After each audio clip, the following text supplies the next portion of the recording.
Hello, and welcome back to Bible Wits Bible Corner. Today's reading is going to be a little bit long, so bear with me.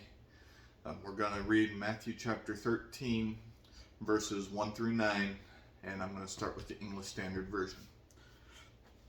That same day, Jesus went out of the house and sat beside the sea, and great crowds gathered about him, so that he got into a boat and sat down.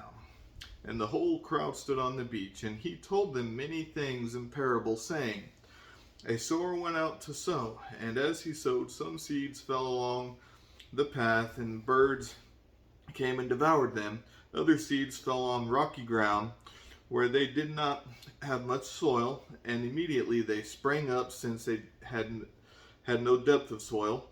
But when the sun rose, they were scorched, and since they had no root, they withered away. Other seeds fell among thorns, and the thorns grew and choked them. Other seeds fell on good soil and produced grain, some 100-fold, some 60, some 30. He who has ears, let him hear. Okay, now the New Century Version. That same day, Jesus went out of the house and sat by the lake. Large crowds gathered around him, so he got into a boat and sat down, while the people stood on the shore. Then Jesus used stories to teach them many things. He said, A farmer went out to plant his seed. While he was planting, some seed fell on the road, and the birds came and ate it all up. Some seeds fell on the rocky ground where there wasn't much dirt, but the seed grew very fast because the ground was not deep. But when the sun rose, the plants dried up, and because they did not have deep roots,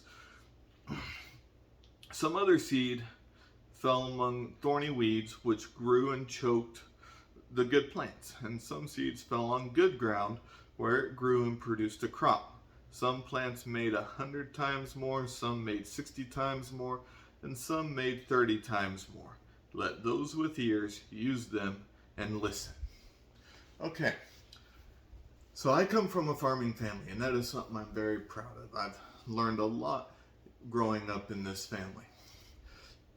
One thing I know about farming, it's been years since I have personally lived on a farm, but one thing I know about farming is the ground needs to be cultivated, it needs to be worked. It can't just be left alone, because when it gets left alone, that's when it becomes hard and makes it harder to rework it. So, I say that to say, we, people, are the soil that this passage is talking about. And there are those that go out and they spread God's word, whether it's missionaries, preachers, what have you. We're spreading God's word. And we will come across some that it's hard ground, the seeds won't even get into the ground.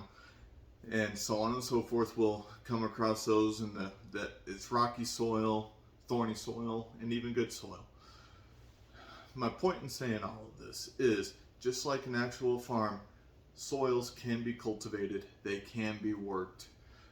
It just won't happen overnight. Sometimes it could take years, sometimes it could take months. There is some soil that can't be worked. And we as Christians will know when we run across that soil, and we need to know that it's time to move on and go to soil that can be worked. But we cannot give up on opportunities. Anytime we see an opportunity to spread God's word, we need to take it. We don't know what kind of soil we're going to land on until after we make that first contact. So, I hope you find encouragement in this, and I hope you have a wonderful, God-centered day. Bye.